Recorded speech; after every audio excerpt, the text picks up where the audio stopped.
ಕ್ಷೇತ್ರದ ನಾಗಪುರದ ದೀಕ್ಷಾ ಭೂಮಿಗೆ ಹೊರಟಿರುವ ಬಸ್ಗಳಿಗೆ ಶಾಸಕರು ಸಮೃದ್ಧಿ ವಿ. ಮಂಜುನಾಥ್ ಚಾಲನೆ ನೀಡಿದರು. ತಾಲೂಕು ಸಮಾಜ ಕಲ್ಯಾಣ ಇಲಾಖೆ ವತಿಯಿಂದ ಹಮ್ಮಿಕೊಂಡಿರುವ ಕಾರ್ಯಕ್ರಮದಲ್ಲಿ ಮುಳಬಾಗಿಲು ತಾಲೂಕಿನಿಂದ ಸುಮಾರು 50 ಜನ ಯಾತ್ರಿಕರು ದೀಕ್ಷಾ ಭೂಮಿಗೆ ಪ್ರವಾಸ ಕೈಗೊಂಡಿದ್ದು ಇವರಿಗೆ ಶಾಸಕರು ಶುಭಾಶಯ ಕೋರಿದರು. ಈ ಸಂದರ್ಭದಲ್ಲಿ ಸಂಸದರು ಮಲ್ಲೇಶ್ ಬಾಬು ಹಾಗೂ ಸಮಾಜ ಕಲ್ಯಾಣ ಇಲಾಖೆಯ ಅಧಿಕಾರಿಗಳು, ಹರೀಶ್ ಸಂಗಸಂದ್ರ, ವಿಜಯಕುಮಾರ್ ಮುಂತಾದ ಮುಖಂಡರು ಭಾಗಿಯಾಗಿದ್ದರು. ನಮ್ಮ ಇಡೀ ಕರ್ನಾಟಕ ರಾಜ್ಯಾದ್ಯಂತ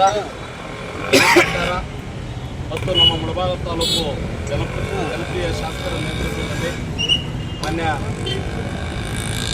ವಿಧಾನ ಲೋಕಸಭಾ ಸದಸ್ಯರು ಸಹ ಬಂದು ಇವತ್ತು ನಮ್ಮ ಕಾರ್ಯಕ್ರಮದ ಒಂದು ಬೀಳ್ಕೊಡುಗೆ ಕಾರ್ಯಕ್ರಮದಲ್ಲಿ ಭಾಗಿಯಾಗಿ ನಮ್ಮ ತಾಲೂಕಿನ ಜನತೆಗೆ ಒಂದು ಶುಭ ಕೋರ್ತಕ್ಕಂಥ ಒಂದು ಸಂದರ್ಭದಲ್ಲಿ ಎರಡು ಮಾತನ್ನು ನಾನು ಮಾತಾಡ್ತೀನಿ.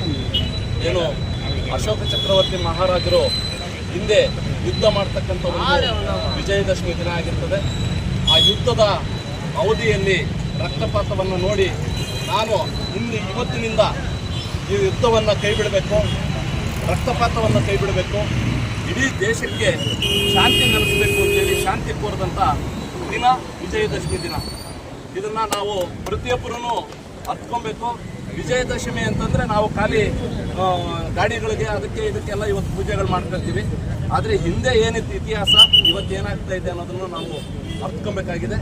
ಹಂಗಾಗಿ ಅವತ್ತಿನ ದಿವಸನೇ ಡಾಕ್ಟರ್ ಬಾಬಾ ಸಾಹೇಬ್ ಅಂಬೇಡ್ಕರ್ ಜಿರವರು ಧಮ್ಮ ದೀಕ್ಷೆಯನ್ನು ಮಹಾರಾಷ್ಟ್ರದ ಒಂದು ನಾಗ್ಪುರ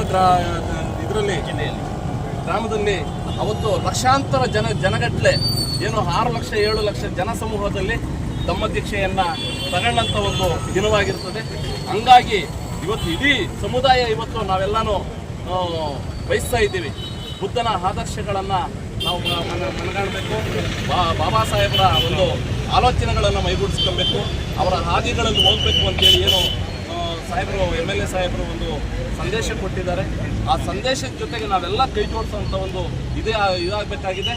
ಅದ್ರ ಜೊತೆಗೆ ಇವತ್ತೇನು ನಡೀತಾ ಇದೆ ಇಡೀ ರಾಜ್ಯಾದ್ಯಂತ ಇವತ್ತು ಏನು ಬೇರೆ ಬೇರೆ ಜನಗಣತಿ ನಡೀತಾ ಇದೆ ಹಿಂದುಳಿದ ವರ್ಗಗಳ ಒಂದು ಇದರಲ್ಲಿ ಇವತ್ತು ನಾವು ಪ್ರತಿಯೊಬ್ಬರೂ ಬಾಬಾ ಸಾಹೇಬ್ರನ್ನ ಅಪ್ಕೊಂಡಿರ್ತಕ್ಕಂಥವರು ಇವತ್ತು ನಾವು ಯಾವ ರೀತಿ ಇವತ್ತು ರಾಜ್ಯದಿಂದ ಇಲ್ಲಿವರೆಗೂ ಸಂದೇಶ ಬಂದಿದೆ.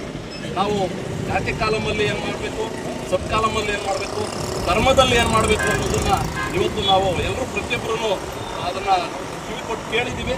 ಆದರೆ ನಡೀತಕ್ಕಂಥ ಸೆನ್ಸಸ್ಸಲ್ಲಿ ದಯವಿಟ್ಟು ಎಲ್ಲರೂ ಆ ಒಂದು ಆಲೋಚನೆಗಳನ್ನು ಇಟ್ಕೊಂಡು ಸೆನ್ಸಸ್ಸಲ್ಲಿ ಕರೆಕ್ಟಾಗಿ ಬರ್ಸ್ಕೊಂಡು ಮುಂದುವರಿಬೇಕಂತ ಹೇಳ್ತಾ ನನ್ನ ಮಾತನ್ನು ಮುಗಿಸ್ತೀನಿ. ಜೈ ಭೀಮ್, ಜೈ ಕರ್ನಾಟಕ, ಜೈ ಪ್ರಬುದ್ಧ ಭಾರತ.